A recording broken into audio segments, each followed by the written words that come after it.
Horror tube বাংলাতে আপনাদের সবাইকে স্বাগত।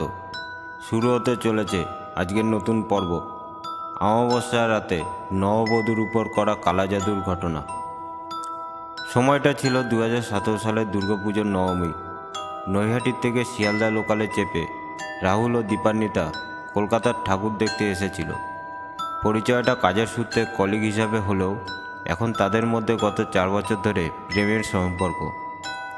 বেশ ভালোই কাটছিল তাদের জীবন, কিন্তু রাহুলের বাড়ি দিয়ে যে তার জন্য মেয়ে দেখছিল সেটা রাহুলের জানা ছিল না। দুর্গাপুজোয় কলকাতায় বেশ ভালোই আনন্দ করছিল দুজনে। এরই মাঝে রাহুলের বাড়ি দিয়ে ফোন আসে এবং বলে, তোর জন্য একটা ভালো মেয়ে দেখেছি, সামনের রবিবার দেখা করতে যাবো ওখানে। এটা শোনার সাথে সাথেই রাহুলের মনটা কিছুটা খারাপ হয়ে যায়, কারণ দীপান্বিতার ব্যাপারে রাহুল এখনও তার বাড়িতে কিছু জানায়নি।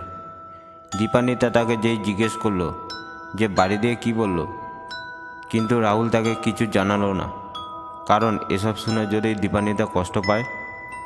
আবার বাড়িতে গিয়েও এসবের মাঝে দীপান্বিতার সম্বন্ধে কিছু জানাতে পারল না। এরপর রবিবার রাহুলের অনিচ্ছা সত্ত্বেও পরিবারের জোরের করাতে শেষমেশ বাড়ির লোকের সাথে হালি শহরে মেয়ে দেখতে যেতে হলো।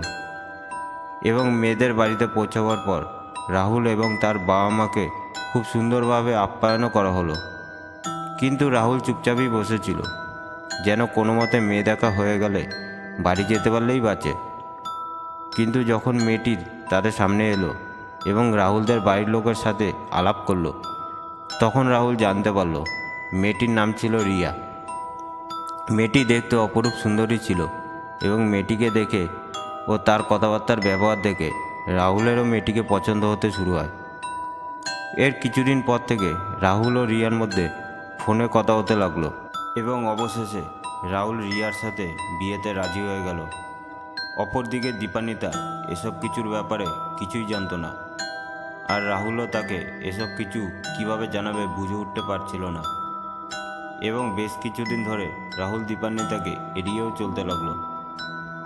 এর কিছুদিন পর যখন রাহুলের বিয়ের ডেট ফিক্সড হলো, তখন দীপান্বিতা তার অফিসের একজন কলিগের কাছ থেকে সব কিছু জানতে পারল আর মনে মনে খুবই কষ্ট পেল। এরপর সে রাহুলের অফিস থেকে কাজটা ছেড়ে দিল এবং আর কোনো যোগাযোগ রাখলো না রাহুলের সাথে। বেশ কিছুদিন পর রাহুলের বিয়ের দিন এসে গেল। অনেক ধুমধাম করেই রাহুল ও রিয়ার বিয়েটাও হয়ে গেল।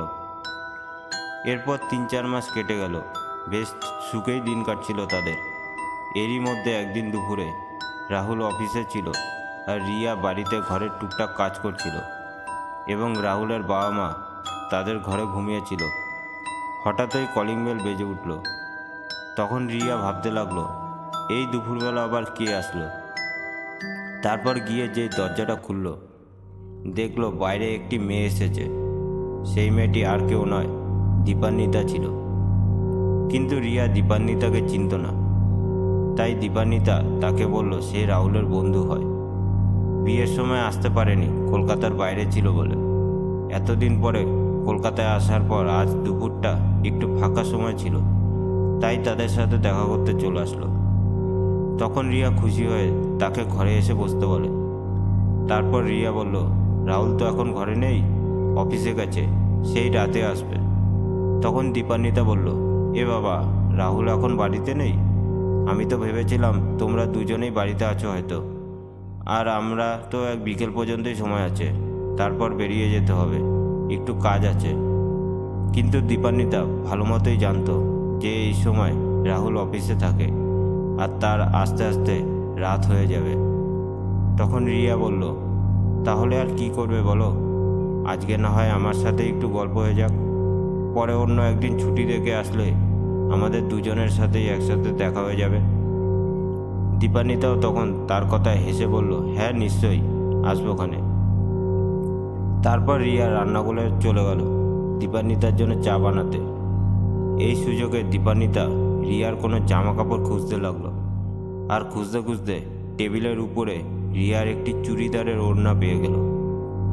তখন সেটার একটু কোণা কেটে নিজের ব্যাগে রেখে দিল এবং ওড়নাটা যেভাবে ছিল সেভাবেই আবার রেখে দিল ওখানে। ততক্ষণে রিয়াও তাদের জন্য চা নিয়ে চলে আসলো। তারপর তারা দুজনে মিলে চা খেতে খেতে কিছুক্ষণ গল্প করার পর দীপান্বিতা বলল, এবার আমি আসি, একটা আর্জেন্ট কাজ মনে পড়ে গেল, তাড়াতাড়ি বেরোতে হবে। এই বলে দীপান্বিতা রাহুলের বাড়ি থেকে বেরিয়ে গেল। পরে রাতে যখন রাহুল বাড়ি আসলো, দীপান্বিতার আসার কথা শুনে কিছুটা চমকে গেল, কিন্তু তার সম্বন্ধে কিছু বলল না রিয়াকে। এর 2-3 দিন পর অমাবস্যার রাত ছিল, আর সেই রাতে রিয়ার কাপড়ের টুকরোটাকে নিয়ে দীপান্বিতা একটি কবরস্থানে গেল। কারণ গত কয়েক মাসে দীপান্বিতা একটি তান্ত্রিকের কাছ থেকে তন্ত্রবিদ্যা শিখেছিল, আর এখন তার শুধু একটাই উদ্দেশ্য, যে করেই হোক রাহুলের জীবন থেকে সব সুখ শান্তি কেড়ে নেওয়া। এরপর দীপান্বিতা রিয়ার সেই কাপড়ের টুকরোটাকে নিয়ে কবরস্থানে তন্ত্র সাধনা করে একটি কবরের মাটির ভেতর পুঁতে দিয়ে চলে যায় সেখান থেকে। তারপর অমাবস্যা সেই রাতে রিয়ার কিছুতেই ঘুম আসছিল না। যখনই তার ঘুম ভেঙে যাচ্ছিল, খালি মনে হতে লাগলো কেউ যেন তার আশেপাশে ঘুরে বেড়াচ্ছে, কিন্তু সে আর রাহুল ছাড়া ঘরের মধ্যে আর কেউই ছিল না। পরদিন সকালে রাহুল ঘুম থেকে উঠে দেখে ঘড়িতে 8টা বাজতে যায়।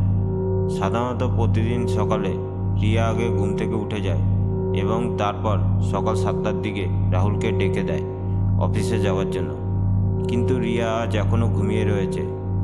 রাহুল কয়েকবার রিয়াকে ডাক দিল, রিয়া ঘুম থেকে ওঠেনি। রাহুল তখন ভাবল ওর শরীর খারাপ হয়তো, তাই রিয়াকে আর ডাকেনি এবং একা একাই ঘুম থেকে উঠে তাড়াতাড়ি রেডি হয়ে অফিসের জন্য বেরিয়ে গেল। এরপর যখন বেলা বাড়ল, রাহুলের মা রিয়াকে ডাকতে গিয়ে দেখে জ্বরে তার গা পুড়ে যাচ্ছে। কোনো মতে রিয়াকে তুলে ওষুধ খাওয়ালো এবং রেস্ট করতে বলল। তারপর সকাল পেরিয়ে সন্ধ্যা হয়ে গেল, তবুও রিয়ার জ্বর কিছুতেই কমছিল না। পরের দিন অফিস থেকে ছুটি নিয়ে রিয়াকে ডক্টরের কাছে নিয়ে গেল, কিন্তু ডক্টরের ওষুধ খাওয়ার পরেও রিয়ার শরীর কিছুতেই ঠিক হচ্ছিল না। উল্টো দিন দিন তার শরীর শুকিয়ে রোগা হয়ে যেতে লাগলো। খালি ভয় ভয় বলতো কেউ যেন আশেপাশে খালি ঘুরে বেড়াচ্ছে। তখন রাহুলের বাড়ির লোকের রিয়ার প্রতি চিন্তা বাড়তে লাগলো। এরই মধ্যে হঠাৎ একদিন রাহুলের মা রিয়াকে সকালে ওষুধ খাওয়াতে গেল এবং যেই রিয়াকে ডাকলো, অমনি রিয়া একবারে ঘুম থেকে উঠে সোজা রান্নাঘরে চলে গেল এবং রান্নাঘরে ফ্রিজে রাখা গোটা কাঁচা মাছ ছিঁড়ে ছিঁড়ে খেতে লাগলো। তা দেখে রাহুলের বাবা মা পুরো চমকে গেল, আর যেই রিয়াকে মাছ খাবার থেকে রাহুলের বাবা আটকাতে গেল, অমনি রিয়ার বড় বড় লাল চোখ দেখে তারা দুজনেই অনেক ভয় পেয়ে গেল এবং আর রিয়ার সামনে যাবার সাহস পেল না তারা। এরপর রিয়া কিছুটা মাছ খেয়ে বাকি মাছটা হাতে নিয়ে নিজের ঘরে চলে যায় আর বিছানার উপর শুয়ে শুয়ে বাকি মাছটা খেতে থাকে। এরপর রাহুলকে ফোন করে তার বাবা মা রিয়ার ব্যাপারে সব বলল। রাহুল কোনো মতে সন্ধ্যাবেলার মধ্যে তার অফিস থেকে ছুটি নিয়ে বাড়ি চলে আসলো এবং এসে দেখে তার বাবা মা ভয়ে বাড়ির দরজার সামনে দাঁড়িয়ে রয়েছে। তখন রাহুল রিয়া কোথায় আছে জিজ্ঞেস করায় তার বাবা মা বলে ও নিজের ঘরের ভেতরেই আছে। তারপর যেই রাহুল বাড়ির ভেতরে ঢুকতে গেল, অমনি তীব্র চিৎকার, কখনো বা কান্নার শব্দ শুনতে লাগলো। রাহুলের বাবা মা সেই শব্দ শুনে আর এগোবার সাহস পাচ্ছিল না, কিন্তু তাও রাহুল নিজের রুমের দিকে এগিয়ে যেতে লাগলো এবং রুমে এসে লাইট জ্বালাতেই দেখে তার রুমের সারা মেঝেতে অনেক চুল ছড়িয়ে ছিটিয়ে পড়ে আছে। আর রিয়ার দিকে তাকাতেই দেখে তার সমস্ত চুল এলোমেলো, সারা মুখে নখের আঁচড়ে ভরে গেছে আর সেগুলোর থেকে রক্ত বেরিয়ে সারা মুখ ভরে রয়েছে, আর তার সাথে বিকট চিৎকারও করে যাচ্ছে। তা দেখে রাহুলও খুব ভয় পেয়ে যায় এবং দৌড়ে ঘরের বাইরে চলে আসে। এরপর রাহুল ও তার বাবা মা পাশের পাড়ার একজন তান্ত্রিককে ডেকে নিয়ে আসে, আর সেই তান্ত্রিক রিয়ার ওই অবস্থা দেখে তাদেরকে বলে এর উপর কেউ কালা জাদু করে আত্মা চালান করেছে। কিন্তু রাহুলের বাড়ির লোক বুঝে উঠতে পারছিল না যে রিয়ার উপর কে কালা জাদু করবে। তখন সেই তান্ত্রিক কিছু মন্ত্র পড়তে লাগলো এবং ব্যাগ থেকে মন্ত্রপ্রুত গঙ্গাজল বের করে রিয়ার গায়ে ছিটিয়ে দিল। তখন রিয়া সাথে সাথেই জ্ঞান হারিয়ে তার বিছানাতে পড়ে যায় তারপর সেই তান্ত্রিক কিছু যজ্ঞেরও আয়োজন করে এবং রিয়াকে যজ্ঞের সামনে রেখে তার উপর থেকে কালা জাদুর প্রভাব নষ্ট করবার জন্য রিচুয়াল শুরু করলো এবং ভোর রাত পর্যন্ত এই রিচুয়াল চলতে লাগলো। অবশেষে রিচুয়াল শেষ করে তান্ত্রিকটি বলে রিয়ার শরীর থেকে আত্মার প্রভাব নষ্ট হয়ে গেছে, কিন্তু এখন কয়েক মাস সন্ধ্যাবেলায় ওকে একদম বাইরে বেরোতে দেবেন না এবং বিকেলের পরে চুল খোলা রাখতে না বলবেন।